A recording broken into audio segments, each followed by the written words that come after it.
Hello everyone, welcome back to GR college. दोस्तों, आज का ये वीडियो ना बहुत ही इंटरेस्टिंग होने वाला है।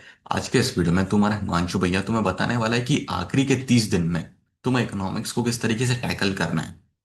How can you tackle economics to score a very good marks. ये सारे स्टूडेंट्स के लिए होने वाला है आज का वीडियो। जिसका सब कुछ हो गया है पढ़ के उसके लिए भी, जिसका अभी तक कुछ भी नहीं हुआ है पढ़ के उसके लिए भी, जिसका अभी तक थोड़ा बहुत हुआ है पढ़ के हुआ है उसके लिए भी। मतलब हर एक बच्चे के लिए ये वीडियो रेलेवेंट होने वाला है। तो मेरे दोस्त, वीडियो को एंड तक देखना। अगर इस चैनल पे तू नया है तो जार फटाफट से चैनल को सब्सक्राइब कर देना, वीडियो को लाइक कर देना। मेरे को इंस्टाग्राम पे फॉलो कर सकते हो, हिमांशु गिरी 25 इज माई इंस्टाग्राम आईडी। अगर कोई डाउट क्वेरीज आते हैं तो कमेंट कर देना। सबसे पहली चीज जो तुम तीन स्टूडेंट्स को करनी है, तीन कैटेगरी के स्टूडेंट्स है अपने पास, तुम तीनों को सबसे पहली चीज जो है वो करना है पीवाईक्यूज। मैं हर एक वीडियो में बोलता हूँ कि पीवाईक्यूज इज वेरी इंपॉर्टेंट। पिछले 4 साल के पीवाईक्यूज ले लो। 4 साल के पीवाईक्यूज लेने के बाद में उसको सॉल्व करो, एक टाइमर सेट करो। 3 घंटे का तुम्हारा पेपर होता है। 3 घंटे के 10-15 मिनट पहले ही तुम्हारा पेपर होना चाहिए। मैं रिवाइज करने की बात कर रहा हूँ। 3 घंटे के पहले तेरा पेपर कंप्लीट होना चाहिए और तेरे को तेरे पेपर को रिवाइज भी करना है। रिवाइज क्यों करना है तेरे को, तेरे पेपर को चेक क्यों करना है? क्योंकि अगर बाई चांस तू कोई मिस्टेक कर देता है, so you can rectify that mistake. आप उसको मिस्टेक को करेक्ट कर सकते हो। तो मिस्टेक को करेक्ट करने के लिए पहले पेपर पढ़ना होगा ना, तेरे खुद को पहले देखना होगा कि मैं किधर गलत हूँ। क्योंकि क्या होता है, हम स्पीड में जब लिखते हैं ना, हमें पता होता है कि मेरे पास में 3 घंटे है और मैं एकदम स्पीड में लिखते जा रहा हूँ, तो क्या होता है, सिली मिस्टेक्स हम कर देते हैं जो कि हमको भी पता नहीं होता है। बाद में पेपर होने के बाद में अगर तू चेक करने बैठेगा, तब तेरे को पता चलेगा कि भाई मैंने इधर इधर गलती करी है। तो फिर तू उसको सही कर सकता है, तो उसके लिए तेरे को अलग से टाइम देना है। तो that's why I am telling you all कि 3 घंटे का टाइमर लगा के बैठो।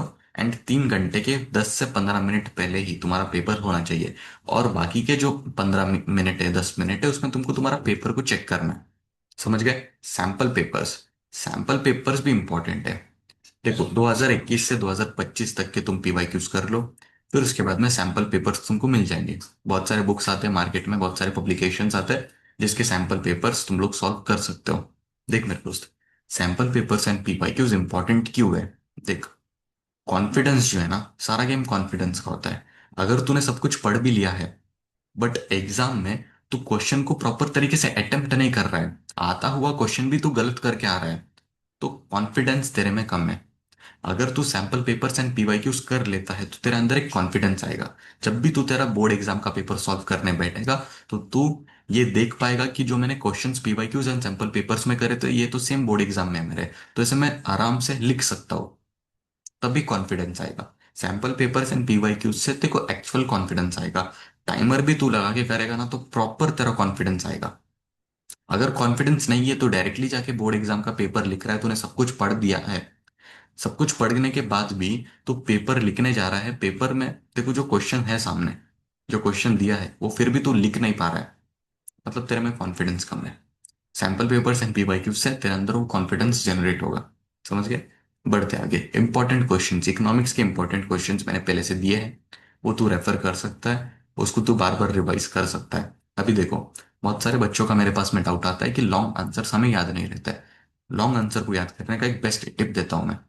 देख, सबसे पहली चीज, आंसर को पहले पढ़ ले, छोटे छोटे पॉइंट्स में पढ़ ले। बड़ा आंसर है उसको ब्रेक डाउन करके करके पढ़। उसको ब्रेक डाउन करके पढ़ने के बाद में क्या कर, उसको माइंड में आइज क्लोज करके उसको माइंड में इमेजिनेशन कर, रिवाइज कर। रिवाइज करने के बाद में माइंड में उसको एक पेपर ले, पेपर पे लिख। ये प्रोसेस अगर तू 2 बार भी कर लेता है, आराम से तेरे को लॉन्ग आंसर याद हो जाएगा। मैंने भी एक टाइम पे ये चीज करी थी। इंपॉर्टेंट ये चीज, आंसर याद हो जाते हैं इससे। अगर तू करना चाहता है तो कर सकता है, लेकिन अगर टाइम कम है तो डायरेक्टली पढ़ ले, उससे भी याद हो जाएगा। एंड पढ़ना इन द सेंस मैं क्या बोलता हूँ, तुमको रट्टा नहीं मारना है, तुमको याद करना है उसको। याद अपने मदर टंग में तुम लोग कर सकते हो, हिंदी में, मराठी में, अपना जो भी मदर टंग है उसमें याद कर लो तुम लोग। याद करने के बाद में सेम चीज तुम लोग पेपर में लिख सकते हो, कोई भी तुम्हारे मार्क्स नहीं काटेगा। अगर तुम रेलेवेंट लिख रहे हो तो कोई भी तुम्हारे मार्क्स नहीं काटेगा। ध्यान रहे कि बस तुम जो टेक्स्ट बुक में है, जो टेक्स्ट बुक में लैंग्वेज है, उसी लैंग्वेज में कहीं ना कहीं तुम रिलेटेबल लिख रहे हो। एज वेल एज तुमको एग्जाम्पल भी लिखना है मेरे दोस्त। एग्जाम्पल अपने खुद के एग्जाम्पल्स बना सकते हो, ऐसा नहीं कि जो टेक्स्ट बुक में एग्जाम्पल है वही सेम लिख रहे हो। खुद के एग्जाम्पल भी बना सकते हो, बस वो करेक्ट होने चाहिए, एक्यूरेट होने चाहिए। इंपॉर्टेंट चैप्टर्स देख, चैप्टर नंबर 1 से लेके चैप्टर नंबर 5 माइक्रो इकोनॉमिक्स जो है हमारा इंपॉर्टेंट है। चैप्टर 1 से चैप्टर 5 इंपॉर्टेंट है बहुत। फिर उसके बाद में मैक्रो की जब मैं बात करूँ तो chapter number 7 and chapter number 8 जो है मैक्रो का, ये इंपॉर्टेंट है। चैप्टर 1 से चैप्टर 5 माइक्रो का इंपॉर्टेंट है। चैप्टर 7 से चैप्टर 8 मैक्रो का इंपॉर्टेंट है।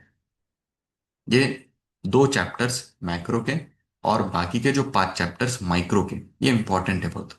अगर तू इतना भी कर लेता है तो तेरे 75 मार्क्स तो आराम से आ जाएंगे इकोनॉमिक्स में। I am talking about paper.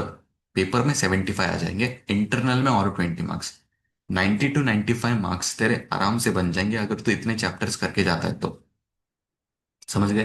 तो सबसे पहले तेरे को पीवाईक्यूज एंड सैम्पल पेपर्स पे फोकस करना है because they are very important. अगर तू ये कर लेता है तो तेरे अंदर कॉन्फिडेंस आएगा। कॉन्फिडेंस आ गया तो तू प्रॉपर तरीके से पेपर अटेम्प्ट कर सकता है मेरे दोस्त। तीसरी चीज, इंपॉर्टेंट क्वेश्चंस करना है। इंपॉर्टेंट क्वेश्चंस तेरे हिमांशु भैया ने ऑलरेडी देकर रखा है। टेलीग्राम पे ऑलरेडी प्रोवाइडेड है। अगर किसके पास में इकोनॉमिक्स के इंपॉर्टेंट क्वेश्चंस नहीं है तो जाके टेलीग्राम पे चेक करो। टेलीग्राम पे भी नहीं मिल रहे तो मेरे को इंस्टाग्राम पे डीएम करो। हिमांशु गिरी 25 मेरी इंस्टाग्राम आईडी है। उधर जाके मेरे को डीएम करो। इंपॉर्टेंट चैप्टर्स जो इधर मेंशन किया है मैंने, अगर तू इंपॉर्टेंट चैप्टर्स कर लेता है तो सही में तेरे अच्छे मार्क्स आ जाएंगे। ये गारंटीड है। मैंने खुद ने देखा है, मैंने खुद ने एक्सपीरियंस किया है कि माइक्रो से ज्यादा सवाल आते हैं। भले ही मैक्रो से इतने नहीं आएंगे लेकिन माइक्रो से बहुत सवाल आते हैं पेपर में। 60 to 65 मार्क्स का माइक्रो से ही सवाल आता है। ऐसा है। तो इम्पोर्टेंट है, चैप्टर्स इंपॉर्टेंट है, चैप्टर्स को कर लेना। बाकी टेंशन मत लेना। टेंशन अभी बिल्कुल मत लेना। इकोनॉमिक्स को तो टाइम है बट बोर्ड एग्जाम तो अपना 10th फेब से है।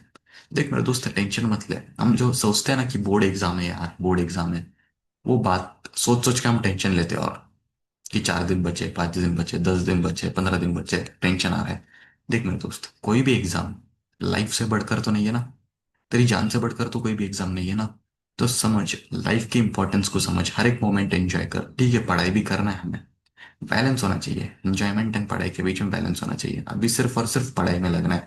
लेकिन ऐसे नहीं कि बोर्ड एग्जाम के मार्क्स, बोर्ड एग्जाम के परसेंटेज सब कुछ तेरी लाइफ में डिसाइड करेंगे, नहीं। हाँ, ठीक है, तू सोचता होगा कि पेरेंट्स बोलेंगे मेरे को बाद में, रिलेटिव्स बोलेंगे, लेकिन कोई बात नहीं भाई। Ups and downs are part of life. Ups and downs तेरे लाइफ में आते जाएंगे। भले ही तू पढ़ाई में अच्छा नहीं है बट तेरे पास कोई और स्किल्स है, तेरे पास कोई और चीजें है जिसमें तू अच्छा है, तो उसमें अच्छा कर। पढ़ाई में ऐसा नहीं कि हर एक को पढ़ाई में अच्छा होना जरूरी होता है। कई लोग ऐसे होते हैं जिसने पढ़ाई में नहीं कुछ किया है बट जिंदगी में फोड़ रहे हो। ऐसा तो करना है। मिलते हैं नेक्स्ट वीडियो में। Bye bye. All the best.